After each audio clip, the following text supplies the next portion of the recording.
Assalamualaikum. It's Mohammad Nazar Shahid, and today we will be having lecture 1 of Introduction to ICT. This lecture will contain very basic concepts of the computer, like the history of the computer, generations of the computer, emergence of the computer, to the date that we are using the computer, what they are, how we advance to this stage. This will be included in this lecture. First of all, when we discuss technology, we have to define the computer. जब भी आप कभी computer या technology की बात करते हो तो then you first have to understand what actually is a computer. Computer है क्या, पर्पस क्या है उसका, और ये सारी डिटेल इसकी. तो जब हम इसको डिफाइन करते हैं तो वी सिंपली से कि एक इलेक्ट्रॉनिक डिवाइस है. ठीक है, क्या करती है, किस लिए यूज़ होती है. बेसिकली चार फंक्शन परफॉर्म कर रही होती है. तो इसमें इनपुट लेनी होती है डाटा की, जो कि आप इसमें इनपुट देते हो, ये उसको प्रोसेस करता है कंप्यूटर. देन उसको ये जो है एक आउटपुट देता है, आपको शो करवाता है. देन अगर वो आउटपुट आपको रिक्वायर्ड है स्टोरेज के लिए, यानी बाद में आपने उसको कभी यूज़ करना है, तो आप उसको बाद में भी यूज़ कर सकते होते हैं. तो इसमें यही चीज़ें इसने मेंशन की हुई हैं आपके पास. डाटा को जो है कन्वर्ट करें इनटू इन्फॉर्मेशन. लाइक जब आप डाटा और इन्फॉर्मेशन का डिफरेंस देखते हो, तो हमारे पास जो रॉ फैक्ट्स एंड फिगर्स होते हैं उसको हम कहते हैं डाटा. लाइक कोई सिंगल वैल्यू होती है 25 मार्क्स इन इंग्लिश, और इस तरह ये हमारे पास एक डाटा होता है. और जब डिफरेंट आपके पास जो डेटा है उस पर जब क्या मैथमेटिकल ऑपरेशन परफॉर्म करते हो या कोई भी ऑपरेशन परफॉर्म करते हो, लाइक लॉजिकल ऑपरेशन परफॉर्म करते हो, कोई सॉर्टिंग लेते हो, कोई उसके पास एक स्पेसिफिक, आपको जब उसके एक वैल्यूज मिल जाती हैं कुछ स्पेसिफिक, जिसको हम इंफॉर्मेशन कहते हैं. The process form of data is called information. तो इंफॉर्मेशन को आप लोग यूज़ करते हैं एनालिटिक्स में और डिफरेंट चीज़ों में. तो कंप्यूटर बेसिकली ये फंक्शन हमारे पास परफॉर्म करता है. It stores the data for later use. यानी इनपुट आई है, उसको प्रोसेस किया है, देन आउटपुट आया, उसके बाद इसे डाटा को स्टोर कर दिया. तो अभी जो करंटली हमने, क्योंकि हमने इसको इलेक्ट्रॉनिक डिवाइस का है, वो भी क्योंकि है, वो भी हम देखेंगे आगे फर्दर स्लाइड्स में, चीज़ें जो है वो क्लियर हो जाएंगी. इलेक्ट्रॉनिक डिवाइस जो है ये करंटली आपके पास मोस्टली जो है वो 0 और 1 की फॉर्म बाइनरी जो डिजिट्स हैं उसी को एक्सेप्ट करता है, बेसिकली ऑपरेट उसी पे कर रहा होता है. तो हम लोग इसमें कहना एक मीडियरी लैंग्वेजेस यूज़ करते हैं, जिसके थ्रू हम लोग कंप्यूटर को कुछ बताते हैं, देन कंप्यूटर में वो ट्रांसलेट होता है इनटू मशीन लैंग्वेज, और आप सिंपली कह लो इसको वो लैंग्वेज जो कि कंप्यूटर समझता है, दैट इज बाइनरी लैंग्वेज 0 1. और देन जाके जो है कंप्यूटर हमें हमारा रिक्वायर्ड फंक्शन जो होता है उसकी आउटपुट हमें प्रोवाइड कर रहा होता है. तो एक आपके पास साथ में एक सैम्पल सा दिया हुआ जो कि कंप्यूटर आज के दौर में हम लोग यूज़ कर रहे हैं.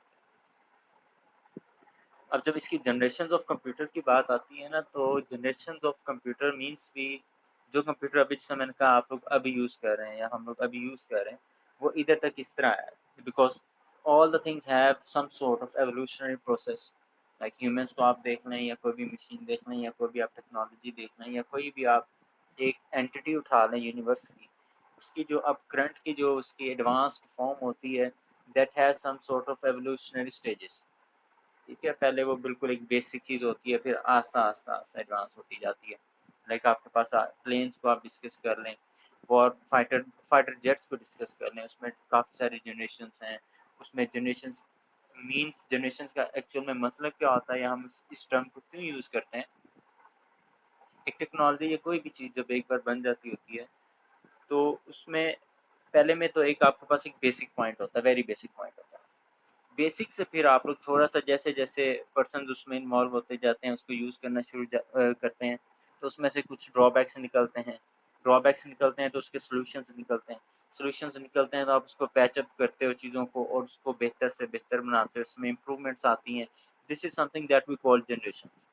कंप्यूटर्स में भी इसी तरह है आपके पास. मैकेनिकल से आप लोग शुरू हुए, क्योंकि अर्ली स्टेजेस पे आप लोग देखें तो मोस्टली मैकेनिकल डिवाइसेस थी आपके पास जो कि आप लोग यूज़ करते होते थे. देन ये जाके 1937 से कुछ इलेक्ट्रॉनिक्स में जो है वो एक रेवोल्यूशनरी चेंजेस आना शुरू हुई हैं. उसके बाद ये इलेक्ट्रॉनिक डिवाइसेस जो हैं वो बढ़ती गई हैं आपके पास. तो जनरेशन बेसिकली हम कहते हैं एक चीज़ जो यूज़ हो रही थी एक रेगुलर वे में, उसमें कंसिडरेबल चेंज का आना. एक कंसिडरेबल चेंज का आना कि आपको पता चले इसमें काफ़ी सारी इंप्रूवमेंट्स हो गई हैं, उसको हम कहते हैं जनरेशन. तो हमारे पास 6 जनरेशन इसमें हम लोग डिस्कस करेंगे. 6 तक यानी क्या क्या होती हैं. और किस तरह से ये सारी चीज़ें प्रोसीड की हैं, ज़रूरत इनकी क्या आती है और सारा कुछ हम लोग देखेंगे। एग्ज़ाम्पल्स इनकी हैं मेंशन भी कौन-कौन सी चीज़ें हैं, ताकि आपको एक कॉन्टेक्स्ट बन जाए आपके माइंड में कि कंप्यूटर आज का जो आप लोग यूज़ कर रहे हो, वो कितनी एवोल्यूशनरी स्टेजेस से वो गुज़रा है। उसमें क्या-क्या इनिशियली क्या चीज़ें थी, देन उसमें ड्रॉबैक्स क्या थे, फिर आपने इम्प्रूवमेंट्स उसमें क्या की हैं, किस वजह से की हैं और अब जो आप यूज़ कर रहे हो वो किस स्टेज पे है वो कंप्यूटर या वो सिस्टम, उसकी एफिशिएंसी जो है वो कितनी है या प्रीवियस वन से बेटर क्यों है। मैकेनिकल एरा सबसे पहले हम लोग डिस्कस करते हैं। मैकेनिकल एरा आपके पास अगर डिस्कस करते हैं तो मैकेनिकल डिवाइसेस इस एरा में आपके पास यूज़ हो रही होती थी सारी। तो इलेक्ट्रॉनिक्स से इतना कंसेप्ट ज़्यादा नहीं था। तो आपके पास ये सारा कुछ जो जैसे टेलीस्कोप आपके पास थी, स्टीम टरबाइन्स आई थी जो इंजन्स वगैरह चलते थे उसमें। स्टीम के थ्रू ही उसको पावर मिलती थी, उससे वो मूवमेंट्स आती थी। पेंडुलम क्लॉक था इसमें, टाइपराइटर मैकेनिकल होता था जैसा पियानो अगर किसी ने देखा हो मैकेनिकल पियानोस भी होते हैं आपके पास। तो ये सारी जो हैं वो एंटीक्स में अब चीज़ें चली गई हैं, लेकिन इसको हम लोग कहते हैं मैकेनिकल एरा हमारे पास ये था। इसमें जो कंप्यूटर्स बन रहे थे या जो डिवाइसेस बन रही थी, उनका पर्पस जो बेसिक पर्पस था ना वो कैलकुलेशंस था। क्योंकि हर चीज़ बहुत मैनुअल थी, मैनुअल चीज़ें आपके पास चल रही थी, आप उसको कैलकुलेट करना चाह रहे होते हो तो सम टाइम उसमें जो है ज़्यादा कैलकुलेशंस होती हैं और वो उसको आप ईज़िली जो है वो कैलकुलेट नहीं कर पाते होते। तो इसमें डिफरेंट जो हैं लोगों ने वो कंट्रीब्यूट किया चीज़ों में। उन्होंने अपनी तरफ से डिवाइसेस बनाई, जैसे पास्कल का नेम अगर आप लोगों ने सुना हो, तो he was the son of a tax collector. Tax collector का वो एक बेटा था, तो उसके जो बाबा थे because he was a tax collector तो उसके पास कैलकुलेशन ज़्यादा होती थी। जब कैलकुलेशन ज़्यादा होती थी तो उसने उसको कैलकुलेशंस को आसान करने के लिए या जल्दी करने के लिए उसने एक मैकेनिकल डिवाइस बनाई थी, वो भी कैलकुलेट करती थी। सेम है चार्ल्स बेबेज का। उसने भी जो है आपका जो फर्स्ट कंप्यूटर जिसको आप कह देते हैं मल्टीपर्पज़ कंप्यूटिंग डिवाइस जो उसने बनाई थी 1823 में। तो वो भी बेसिकली आपके पास कैलकुलेशंस के लिए ही थी। उसके बाद इसका एक इम्प्रूव्ड वेरिएंट आया, लेकिन वो पार्शियली कंप्लीट हुआ, ज़्यादा कंप्लीट नहीं हो पाया। इसके बाद बार्बेज का जो सन था उसने भी इस चीज़ को कैरी किया, लेकिन समहाउ वो कोई एक ऐसी स्टेज पे नहीं पहुंच पाया था कि उसको हम लोग एक डिक्लेयर कर सकते हैं हाँ जी एक जनरल पर्पस आपके पास डिवाइस है जो कि सॉल्यूशंस आपको प्रोवाइड करती है regarding the mathematical operation, addition, subtraction, multiplication, division वगैरह। शुरू तो इन्होंने कर ली थी चीज़ें, होना शुरू हो गया था, लेकिन फिर भी आपके पास थोड़ा-सा जो था वो उसमें ड्रॉबैक्स बहुत सारे रह जाते होते थे। फिर जब आप मूव करते हो मैकेनिकल से आगे आते हो, क्योंकि इसको हम डार्क एज भी कहते हैं, जो मैकेनिकल हम लोग इधर डिस्कस कर रहे थे एरा, उसको डार्क एज भी आप लोग कहते हो बिकॉज़ उसमें कोई ऐसा चीज़ें नहीं थी, इतनी कोई अवेयरनेस नहीं थी, तो मैकेनिकल डिवाइसेज़ ही यूज़ हो रही थी अगेन एंड अगेन। तो जब आते हो आप इलेक्ट्रॉनिक फॉर्म में, तो सबसे पहले इसको हम कहते हैं फर्स्ट जनरेशन ऑफ कंप्यूटर, यानी यहाँ से हम लोग बेसिकली कहते हैं 1937 टू 1953। यहाँ से हम लोग कहते हैं कि ये वो टाइम था, ये वो रेवोल्यूशनरी टाइम था जहाँ पे ये कंप्यूटर कहना भी बर्थ ऑफ कंप्यूटर है एक्चुअल में। ठीक है, यहाँ पे इन्होंने जो है इलेक्ट्रॉनिक सिस्टम्स को बनाना शुरू कर दिया। उसी कंसेप्ट को आप लोग ड्राइव करके लेके आए कंप्यूटिंग सिस्टम में, ताकि कंप्यूटिंग जो कि मैकेनिकल बेस हो रही थी उसमें डिफरेंट चीज़ें होती थी तो उसको ईज़ी किया जा सके, आप लोग ईज़ी से चीज़ों को कैलकुलेट कर सको। तो हमने ये फर्स्ट जनरेशन में हमारे पास जो थी 1937 से 1953 तक हमारे पास जो मेजर इसकी इन्वेंशंस थी इस एरा की, उसमें इलेक्ट्रॉन माइक्रोस्कोप थी जो कि बीम के साथ उसको हाईलाइट करती थी ऑब्जेक्ट को, अपने फोटो को अपीयर ये तब की है, आप कह रहे हैं यानी टेक्नोलॉजीज ये तब जो है वो अपीयर हो गई थी आपके पास। Microwave oven, then optic fibre जो कि सिग्नल ट्रांसमिशन के लिए यूज़ होती हैं, ये इस एरा की बात है। तो ये कंप्लीट एरा की डिस्कवरीज और ये चीज़ें सारी डिस्कस की हैं। हमारे पास एक एग्जांपल यहाँ पर, यानी एक उसकी पिक्चर है, एक्चुअल पिक्चर है ये वाली यूज़ करते हुए फर्स्ट जनरेशन कंप्यूटर को। अब इसमें बहुत सारे आपके पास वैक्यूम ट्यूब्स ये लगी हुई थी और ये काफ़ी हीट अप होता था, काफ़ी हीट अप होता था बिकॉज़ वैक्यूम ट्यूब जो थी वो आप कह लें इलेक्ट्रॉनिक बल्ब होता है जो येलो कलर के प्रीवियसली आप लोगों ने देखे हों एलईडी बल्ब से पहले जो मोस्टली लगे हुए होते हैं। अब भी आपको कहीं आप साइड एरियाज़ में जाएँ तो रोड्स पे आपको वो लगे हुए नज़र आते हैं, दिखते हैं आपको वो। तो वो क्या होता है, वो वही तकरीबन एक टेक्नोलॉजी उसमें यूज़ की हुई थी। जब वो लाइट अप होती थी तो काफ़ी सारी हीट जो है वो जनरेट करती होती थी। जो हीट जनरेट करती होती है तो आपको पता है हर चीज़ का, इवन मेटल का, हर चीज़ का एक अपना मेल्टिंग पॉइंट होता है। तो उसको फिर हमें कंट्रोल करने के लिए वो सिस्टम, वो जगह जहाँ पे ये सिस्टम चल रहा होता था, उसको कूल रखना पड़ता था। तो हम कहते थे हमें एयर कंडीशंस की इसमें नहीं ज़रूरत पड़ती है कि आपका जो ये कंप्यूटर है, ये प्रॉपर्ली वर्क कर सके। ये आपके पास एक वैक्यूम ट्यूब का एग्ज़ाम्पल साथ में मैंने पेश किया है। ये आपके पास इलेक्ट्रॉनिक सिस्टम प्रॉपर्ली एक जनरेट करता था, जिससे आपका इलेक्ट्रिक करंट जो है पास होना शुरू हो जाता था। यहाँ से आप इसकी जो कह लें भी पॉजिटिव टू नेगेटिव भी कर सकते थे, नेगेटिव टू पॉजिटिव इसका फ्लो कर सकते होते थे, और यही फ्लो जो है ये हम लोग यूज़ करते थे ऑन एंड ऑफ करने के लिए, एक्ट एज अ स्विच करता होता था। जब इसको प्रॉपर्ली आप लोग उसके साथ किसी इलेक्ट्रॉनिक कंपोनेंट या जिधर से इसको चार्ज आप प्रोवाइड कर रहे हो कनेक्ट करते थे, तो ये लाइट अप होता था या इसमें से इलेक्ट्रॉन गुजरना शुरू होता था, यहाँ से हीट प्रोड्यूस होती थी। हीट प्रोड्यूस होती थी, तो ये तो एक कंपोनेंट है ना, इस तरह के थाउजेंड्स ऑफ कंपोनेंट्स जो थे वो फर्स्ट जनरेशन इसमें कंप्यूटर्स में जो है वो यूज़ हुए थे आपके पास।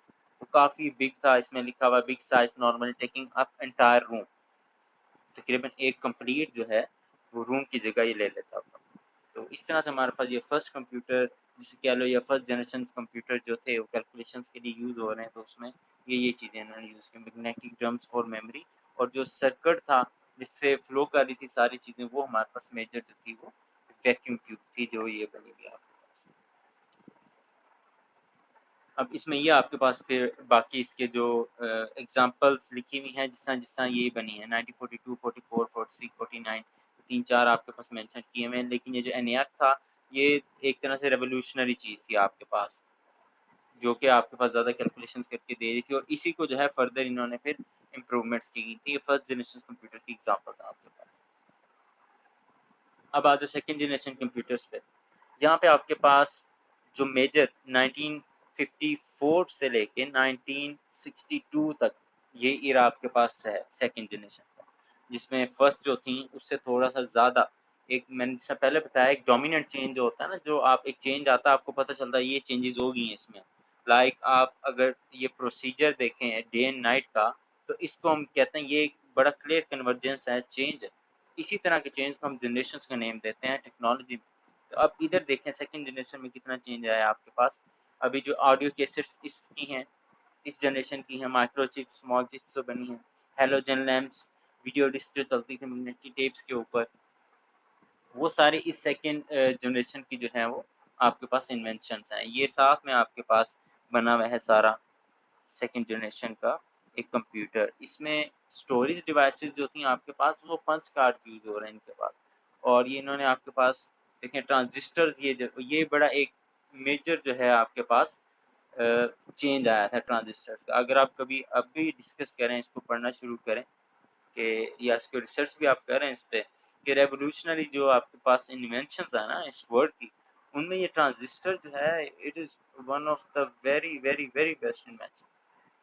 इसके साथ ही जब ये इन्वेंट हुआ है, इसके बाद ही सारी चीज़ें जो हैं वो जल्दी जल्दी से चेंज होना शुरू हुई हैं और वो कम्प्लीटली डिफरेंट हो गई। ट्रांजिस्टर जिस तरह आए हैं, तो जिस तरह आपके पास पहले वैक्यूम ट्यूब जो हम डिस्कस कर रहे थे उसका साइज़ काफ़ी ज़्यादा वो बड़ी होती थी, और उसके बाद काफ़ी सारी जो थी वो उसमें यूज़ होना शुरू हो गई थी एक ही कंप्यूटर में। तो इसमें फिर जब ट्रांजिस्टर्स आए, ये बिल्कुल एक टाइनी कंपोनेंट होता है, ये स्मॉलर हो गया, यानी पहले से स्मॉलर हो गया साइज़, लेस एक्सपेंसिव हो गया, और कैलकुलेटिंग स्पीड जो है वो बढ़ गई। वो किस तरह बढ़ गई देखें, जिस तरह आप एक रूम में आपके फर्स्ट जनरेशन वाला जो कंप्यूटर था, पीसी था, वो लगा हुआ था, तो जब उतनी ही जगह पे आप सेकंड जनरेशन को प्लेस करो लेट्स से, तो उसमें डेफिनेटली ज़्यादा कंपोनेंट्स वाला कंप्यूटर आपके पास आ जाता है। वैक्यूम ट्यूब लेट्स से, अगर एक वैक्यूम ट्यूब जो है वो आपके पास 4 टू 6 इंचेस जो है वो उसमें विड्थ है उसकी या हाइट है उसमें, तो ये जो कंपोनेंट्स हैं ये कितने सारे उस एरिया में आ जाते हैं। तो उस लिहाज से आपके पास ज़्यादा इंटीग्रेशन होना शुरू होगी, ज़्यादा आपके पास कंपोनेंट्स आ गए, आपने इनको फ्यूज़ करके तो एक अच्छा कंप्यूटिंग सिस्टम बनाया जिसमें आपने इसको यूज़ करना शुरू किया। हमने कहा जी ठीक है, फर्स्ट से ज़्यादा फर्स्ट जनरेशन से ज़्यादा आपके पास इसका जो है वो फास्ट है, एफिशिएंसी ज़्यादा है इसकी, और ये लेस एक्सपेंसिव है।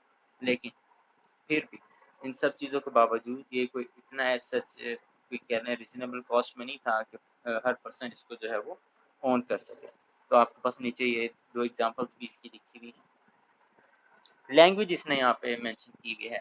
ये जो मशीन सेकंड जनरेशन आपने बनाई थी, इसमें आपके पास असेंबली लैंग्वेज यूज़ हुई थी, जिसमें कंप्लीट हाई लेवल तो नहीं थी, लाइक फर्स्ट जनरेशन में अगर आप कहते हैं 0-1 की मशीन लैंग्वेज हो, तो इसमें जब आए थे तो इसमें थोड़ी-थोड़ी instruction, partial instruction like move, MOV, फिर आगे रजिस्टर्स वगैरह आपके पास जो थोड़े-थोड़े कंपोनेंट्स होते हैं वो मेंशन करते हैं। तो ये असेंबली लैंग्वेज इसमें सेकंड जनरेशन में आपके पास यूज़ होना शुरू हुई थी। आपके पास ये इसकी एग्जांपल है आईबीएम 7030 जो 1961 की इन्वेंशन है। तो ये इसके पास एक कहने भी बड़ी इम्पोर्टेंट एडवांसमेंट थी सेकंड जनरेशन। अब थर्ड जनरेशन में आए हैं तो जब आप इस पीसी की पिक्चर को देखते हैं, पर्सनल कंप्यूटर की पिक्चर को देखते हैं, तो ये आप लोगों को फेमिलियर लगती है। ठीक है, ये आप लोगों को थोड़ी सी फेमिलियर लगती है। लाइक जब आप सेकंड जनरेशन की बात करते हैं तो वो तो ज़रा काफ़ी ओल्ड फैशनड आपको नज़र आती है। अगर इधर आप देखें ज़रा ओल्ड फैशन नज़र आती है। यहाँ पे ये स्टोरेज के लिए यहाँ पे पंच कार्ड्स यूज़ होते थे, जो कि आप कह लें एक कार्ड ही होता है आपके पास, उसको आप पुट करते हैं यहाँ पे, और उसके बाद जो चीज़ें आप लिखते जाते थे वो उस पर पंच होती जाती थी। लाइक इवेंचुअली जब आप देखें at the end of the day computer जो लैंग्वेज अंडरस्टैंड करता है वो 0-1 की बाइनरी लैंग्वेज है। तो वहाँ पे भी यही कंसेप्ट था, जहाँ पे वो पंच हुए हुए होते थे वहाँ पे उसको 1 कंसीडर किया जाता था, और जहाँ पे पंच नहीं हुए होते थे यहाँ पे उसको 0 कंसीडर किया जाता होता था। तो एक कंप्लीट पैटर्न, एक आपको जिस हार्ड बोर्ड होता है या आप चिप बोर्ड कह लो, उसमें बारीक तरह का एक होता था कार्ड सा, उसको डाल के तो उसमें वो चीज़ें हम लोग प्रेस करते होते थे, उसमें डाटा आपका सेव हो जाता होता था। लेकिन यहाँ पे आपका जब थर्ड जनरेशन में गए हैं तो कम्प्लीटली डिफरेंट हो गया। ये वही उसी तरह का सिस्टम है जो हम लोग आज यूज़ कर रहे हैं। बेसिक आइडिया इसका वही है। आपके पास इंटीग्रेटेड सर्किट्स आ गए, यानी आईसीज आ गए हैं, उसके ऊपर आपने फिर सारा कुछ इलेक्ट्रिक कंपोनेंट्स लगाए। तो जब इसकी बात करते हैं इस तरह की, ये है 1963 से लेके 1971 तक, और इसकी जो मेजर इन्वेंशन हैं इस इरा की, वो कैलकुलेटर्स, कंप्यूटर माउस, माउस वाला कंप्यूटर जो मैकिन्टोश ने इंट्रोड्यूस करवाया था आपके पास, वो बार कोड रीडर्स आ गए हैं, एलसीडीज आ गई हैं, यानी वीडियो आपके पास आना शुरू हो गई है। ठीक है, ये हमारे पास इस तरह की इन्वेंशन हैं बेसिक, जिसे कह रहे हैं मैकिन्टोश सिस्टम जो था वो एप्पल इंट्रोड्यूस करवाया था। तो माउस जो है, माउस कंप्यूटर माउस, वो इस एरा में जो है आपके पास अपीयर हो गया था। तो इसमें ट्रांजिस्टर जो हैं वो रिप्लेस हो गए आईसीज के साथ, जो कि सिलिकॉन चिप के ऊपर उन्होंने लगा दी हैं। फिर लार्ज स्केल इंटीग्रेशन और वेरी लार्ज स्केल इंटीग्रेशन, यानी चीज़ों को इकट्ठा करना शुरू हो गए हैं। सेपरेट सेपरेट जो लगी हुई हैं उनको फ्यूजन का जो एक कंसेप्ट है वो यूज़ हुआ। उसके बाद क्या हुआ जी, one IC could replace hundreds of transistor, यानी हंड्रेड्स ऑफ ट्रांजिस्टर जो हैं वो एक आईसी उस चीज़ को रिप्लेस कर रहा होता है। अब जब ऐसा कुछ हो गया, अब और फर्दर स्मॉलर कंप्यूटर्स आना शुरू हो गए, फिर स्मॉलर आ रहे हैं और फास्टर भी कंप्यूटर्स आ रहे हैं। सेमीकंडक्टर मेमोरीज जो है उनका यूज़ इसमें आया आपके पास। और उसके बाद हाई लेवल लैंग्वेज, एक ये बड़ा एक मेजर कंसेप्ट एडवांसमेंट है कंप्यूटर में। वो जो प्रोग्रामिंग आप लोग सुनते हैं या सॉफ्टवेयर बनाना आप सुनते हैं, उनमें हम लोग high level languages mostly use करते हैं, जैसे सी प्लस प्लस, पाइथन हो गया, जावा, ये सारे हम लोग इसमें यूज़ करते हैं। तो इसी को हाई लेवल लैंग्वेज, ये अब ऐसी प्रोग्रामिंग लैंग्वेजेस होती हैं जिससे मैंने आपको पहले बताया भी, जिस तरह कंप्यूटर है वो इवेंचुअली जो अंडरस्टैंड करता है 0 और 1 को करता है। ठीक है, तो 0 और 1 की लैंग्वेज या मशीन लैंग्वेज आप कह लो, इवन असेंबली लैंग्वेज भी हर पर्सन को नहीं आती, उसके प्रोग्रामर्स थोड़े हैं, क्योंकि उसकी अंडरस्टैंडिंग जो है वो थोड़ी सी मुश्किल होती है। तो इन्होंने क्या किया, एक्सपर्ट्स ने कुछ लैंग्वेजेस ऐसी डेवलप की जो कि ह्यूमन लैंग्वेज से पास होती हैं। लाइक हम लोग इंग्लिश बोल लेते हैं, तो उन्होंने इंग्लिश की कीवर्ड्स यूज़ किए उसमें, जिस तरह फॉर है, इंटीजर की जगह इंट यूज़ किया, लूप्स यूज़ की, और मेन मेन फंक्शन है कि यानी वर्ड जो कीवर्ड्स है ना, वो हमारे ही लैंग्वेजेस में से उठा के उन्होंने एक लैंग्वेज बनाई। हम लोग अब उस लैंग्वेज का सिंटैक्स सीखते हैं, उसमें कंप्यूटर की चीज़ें लिखते हैं। एक हमने फिर एक सेंट्रल कंपोनेंट यूज़ किया जिसको हम कंपाइलर कह देते हैं या ट्रांसलेटर कह देते हैं। वो क्या करता है, हाई लेवल लैंग्वेज को कन्वर्ट कर देता है लो लेवल लैंग्वेज में। लो लेवल लैंग्वेज में चली जाती है, जो भी कंप्यूटर 0-1 की समझ रहा है, मशीन लैंग्वेज, असेंबली लैंग्वेज, वो सारी कन्वर्ट हो जाती है 0-1 के फॉर्म में। तो उसके बाद हमने कह दिया ये थर्ड जनरेशन में हमारे पास ये बेसिक पास्कल, सी, कोबोल और फोर्ट्रान ये लैंग्वेजेस आ गई थी हमारे पास, और हमने इसमें यूज़ करना शुरू कर दिया। और यही लैंग्वेजेस आज तक जो है इन्हीं में एडवांसमेंट आ रही है, इसी तरह से बेसिक न्यू आ रही हैं आपके पास। एग्जांपल आपके पास इंटेल 404 है और 8008 है। ये अब इसकी डिटेल, दो कंप्यूटर्स ये लिखे हुए हैं इसमें। Intel 4004 was one of the world first micro processors first micro processors वाला ये जो था सिंगल चिप कंप्यूटर जो कि इंटेल ने डेवलप किया था, और ये उन्हीं के अपने ही इंजीनियर जो आप कह लें उसमें साइंटिस्ट है जिन्होंने ये चीज़ इन्वेंट की थी। और इसके बाद जब नेक्स्ट वाले को आप देखते हैं 8008 माइक्रो प्रोसेसर, ये उससे ज़्यादा एडवांस था। अब इसमें उसने एक वर्ड यूज़ किया हुआ है, the 8 bit words used in it could afford 256 arrangement which were unique and used only zeros and ones. अब ये आपके पास 8 बिट वर्ड्स हैं वो इसने यूज़ किए, और उसमें डिफरेंट अरेंजमेंट जो है 256 डिफरेंट अरेंजमेंट्स होती हैं उनको ये मैनेज कर रहा था। तो ये आपके पास फिर उसके बाद इसकी इतनी कैपेसिटी या कैपेबिलिटी होगी थी कि ये जो upper case letter, lower case letters, numerics जो होते हैं, उसके बाद सिंबल्स वगैरह ये इसमें स्टोर कर लेता होता था। तो ये एक बड़ा मेजर जो एडवांसमेंट इस एरा में हमारे पास देखने को मिली थी। देन आप जब आते हैं 4th जनरेशन पे, तो ये उससे ज़रा ज़्यादा एडवांस है।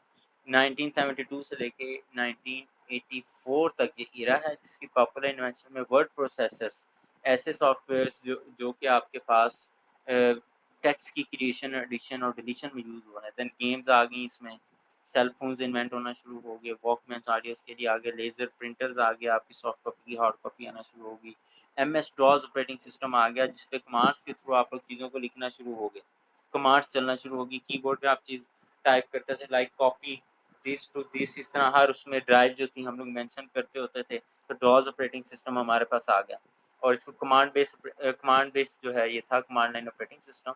इसको आज भी हम लोग यूज़ करते हैं। इसी के न्यू वेरिएंट्स हमारे पास आए हैं, ज़रा ज़्यादा आसान है, एडवांस है, लेकिन ये आज भी ये जो है वो डॉस की तरह के ही सिस्टम हमारे पास चल रहे होते हैं। अपीयरेंस इसकी कंप्यूटर की भी वैसी थी जैसे आपके पास 3 में थी। तो इसमें जाके हमारे पास सिलिकॉन चिप्स आई हैं, जो मैंने बताया था large scale integrated circuits use हुए इसमें, वो आ गया। और उसके बाद अल्ट्रा लार्ज पे समझ लें हम लोग इस सेंस में जाना शुरू हो गए थे इसमें। अब इसमें जो मेजर एडवांसमेंट्स थी वो प्रोग्रामिंग लैंग्वेजेस की डेवलपमेंट और यूनिक्स ऑपरेटिंग सिस्टम, यानी मल्टीटास्किंग एक तरह से ऑपरेटिंग सिस्टम आपके पास था जो कि यूनिक्स बेस था आपके पास। और सी लैंग्वेज प्रोग्रामिंग की एक लैंग्वेज है जिसको आप यूज़ करते हैं कंप्यूटर इंस्ट्रक्शंस बताने के लिए। और इसमें एप्पल वन, IBM PC और मैकिन्टोश जो था ये इसी तरह की इन्वेंशन थी। मैकिन्टोश ये वही है जो एप्पल की कंपनी का पहला माउस बेस्ड जो था ये सिस्टम था आपके पास मैकिन्टोश, 1984 की इन्वेंशन है।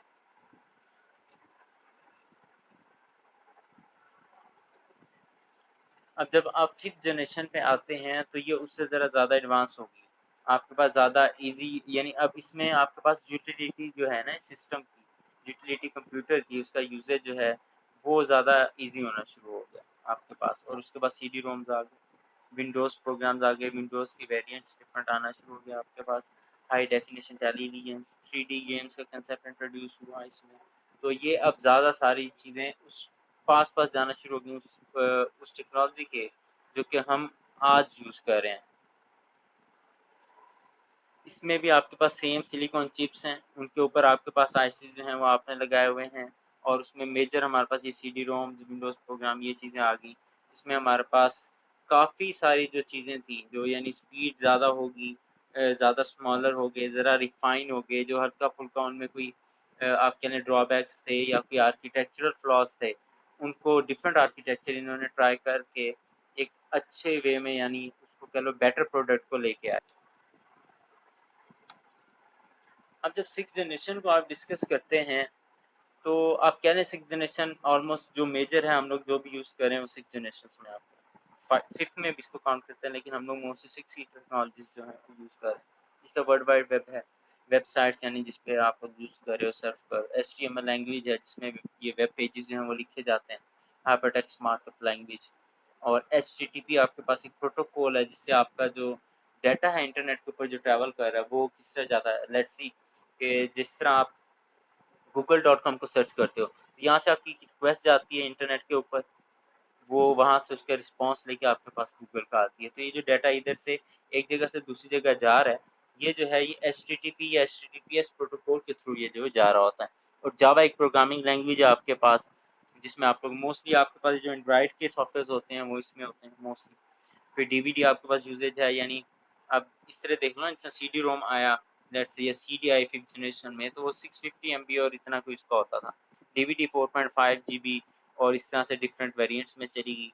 देन यूट्यूब की तरह की एप्लीकेशंस जिनसे आप लोग इजीली जो है नॉलेज गेन कर रहे हैं या उससे कैच कर रहे हैं, वो चीज़ें आ गई। Artificial intelligence, if you are not familiar with artificial intelligence, तो हमारे पास एक ऐसी ब्रांच है टेक्नोलॉजी की that tries to mimic the human intelligence. वो जो कॉपी करना चाह रही होती है कि ह्यूमन जिस तरह ह्यूमंस इंटेलिजेंट हैं, कंप्यूटर हम कहते हैं ये सोच नहीं सकते, डम मशीन है। जो हम इसको बताते हैं ये वही जस्ट कर सकता होता है। तो हम क्या करते हैं, आर्टिफिशियल इंटेलिजेंस इसको कोशिश करती है कि थोड़ा सा इंटेलिजेंट सिस्टम्स को बना दिया जाए ताकि ये खुद से सेंस करना शुरू हो जाए। जिसकी एक बड़ी ज़बरदस्त एग्जांपल अगर आप लें तो सेल्फ ड्रिवन कार्स का जो कंसेप्ट आजकल आपके पास चल रहा है, वो सारा आर्टिफिशियल इंटेलिजेंस ही है। Neural network, artificial neural network जो हैं वो यूज़ हो रहे हैं, डीप लर्निंग है, मशीन लर्निंग है आपके पास। तो ये सारे कंसेप्ट आपके 6 जनरेशंस में आ गए हैं। तो चीज़ें बहुत ज़्यादा एडवांस होई जा रही हैं, जिसमें आपके पास कुछ ऐसी चीज़ें या वर्क आप कह लो, जिनमें कोई ऐसा कोई different out of the way जाके नहीं सोचना पड़ता, वो रोबोट्स करना शुरू हो गए हैं आपके पास। तो ये सारी चीज़ें 6th जनरेशन जो है इसको कंप्लीटली चेंज कर रही है। तो अब अगर आप डिस्कस करें जनरेशन को, लाइक आप बहुत एडवांस सिस्टम्स में आ गए, आप हैंड हेल्ड डिवाइसेस में आ गए, सेल फोन्स आप यूज़ कर रहे हैं। उसमें आपके पास आईफोन 13 रिसेंटली जो लॉन्च हुआ, तो उन्होंने 1 टीबी 1 टेराबाइट वेरिएंट स्टोरेज के साथ, 1 टेराबाइट स्टोरेज के साथ वेरिएंट जो है वो लॉन्च किए। तो आप अगर अब देखो तो ये पहले एक बड़ी अजीब सी चीज़ होती थी कि टेराबाइट जो है वो कंप्यूटर्स में भी यूज़ कम होता था, अब होना शुरू हुआ है ज़्यादा। तो अगर सेल फोन्स में ये आ गया तो आप देखें कितनी ज़्यादा एडवांसमेंट फर्दर इसमें आएंगी। लेकिन टिल डेट जो भी चीज़ें अभी चल रही हैं अगर आप देखें तो हल्की हल्की ग्रेजुअल जो चेंजेस हैं वो तो आ रही हैं, लेकिन कोई मेजर चेंजेस हम लोग अभी तक प्रोड्यूस नहीं कर पा रहे। जो चीज़ हम यूज़ करें, जो सिस्टम हम यूज़ कर रहे हैं उसको हम इम्प्रूव कर रहे हैं, लेकिन उसमें कोई as such complete out of the box एक न्यू इन्वेंशन, एक बिल्कुल कंप्लीटली नई प्रोडक्ट वो अभी तक नहीं आ रही उसमें। क्यों नहीं आ रही? इसकी रीजंस होती हैं आपके पास। आप अभी currently one of you are at one of the most advanced era कि जिसमें हर चीज़ टेक्नोलॉजी है, आप लोग यूज़ कर रहे हैं, हर तरह से आप टेक्नोलॉजी को यूज़ कर रहे हो। तो उसमें अब हमारे पास थोड़ी सी चीज़ें जो हैं वो कह लें स्लो हुई हैं रिगार्डिंग द इन्वेंशंस।